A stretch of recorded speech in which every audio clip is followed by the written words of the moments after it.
What's going on, you all? John here, and today we're going to be making another terrarium. So, I don't know if you all can tell, but I've become more and more interested in terrariums over the past couple of weeks, specifically kind of like the smaller ones that you can do quickly in like a small ecosystem, and then you keep it enclosed. I also want to try to replicate those on a bigger scale, but right now I'm kind of just focusing on the small scale. And so, GrubTerra in this video sent me a couple of their Black Solider Fly Larvae for me to work with. So I want to specifically make a terrarium devoted to them so we can kind of see them grow up and then kind of see the fly stage, which I feel like you don't get to see that much. Last time they sent me some Black Solider Fly Larvae, I made a video about what they are specifically and kind of all of their nutritional value and whether you should feed them to your reptiles, and that'll be like up here in this top right corner or something like that. Maybe the left one. I'm not really sure based on the angle. But yeah, this video, they sent me some, and we're going to be working on making a terrarium. So, let's get started. Before we get started, I kind of just want to show you how the other two are doing right now. The desert one, because I put this on it, so it kind of lets the water out. And I did try aquatic plants in here. It's starting to die off. The aquatic plant is still living. I can see some green on it, so I will open this and water it.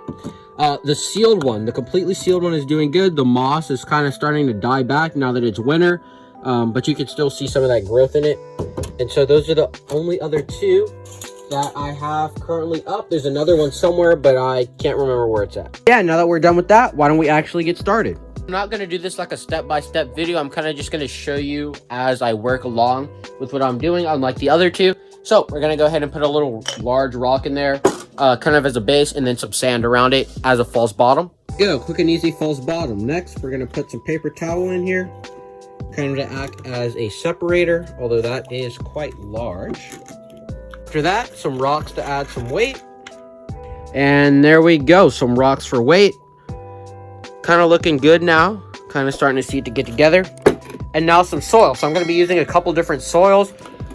These ones that they sent me this time came in kind of this cocoa core kind of mix, like that.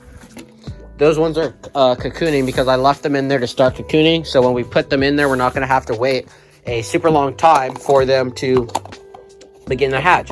The last ones they sent me was in more of like a, I don't know, more like a wood substrate. So I'm going to be adding some of this into both of them.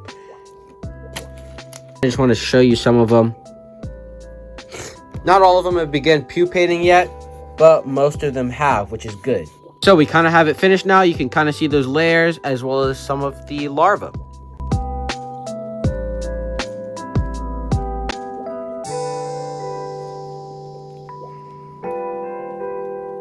You all are probably wondering, since they evolve kind of or metamorphize into flies, how are they going to fly? There's not a lot of space in this. It's really none at all at the top. And whenever they do start to morph out into flies, we're going to move them into something different. To be able to see them grow, I'm going to be able to see them kind of morph out, and I'm going to be able to watch them more accurately in something as small as this. Now that false bottom at the bottom, they're definitely going to burrow through, but I'm not too worried about that. That's really meant to allow the water to separate and to also allow them to get some moisture. And because there's going to be water down there, they're not going to stay down there for long. Otherwise, they will drown. So that's pretty much this section done. Yeah, that's pretty much it for this part of the video, the terrarium building. As you can see, it looks good. We're going to have to wait for the results, and I'll obviously update you all on the channel. Now, why don't we feed some of the animals with the leftovers, because they sure did give me a lot. Now that we have some of the Black Solider Fly Larvae on a pallet, why don't we go ahead and feed the bearded dragons? I know I said bearded dragons, but I kind of wanted to feed the gecko. The bearded dragons ate today, and so I'm not sure how hungry they will be, but I have not fed Littlefoot today, or as well as any of the other geckos, so I think they'll be a better option to feed. Which has proven good that he's already eaten.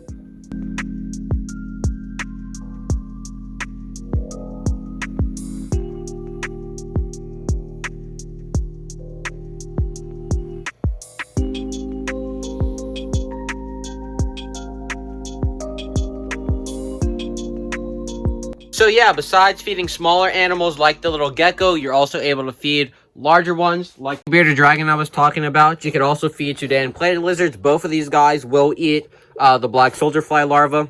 Surprisingly, I've also successfully fed them to my fish, the larger gouramis, obviously not the platies or anything like that, but like those big gouramis, they will definitely chow down on them. So yeah, black soldier fly larvae, I think they're an excellent option if you have a small or medium-sized reptile or amphibian. Even fish, to be honest, invertebrates, anything like that that'll be eating mealworms, crickets, insects in the wild or even in captivity. I think they make an excellent choice for feeding. So if you want to pick some up, use the discount code in the description. And besides that, check out the other video where I go over exactly the nutritional values and things like that, and I'll catch you on the next one. Peace.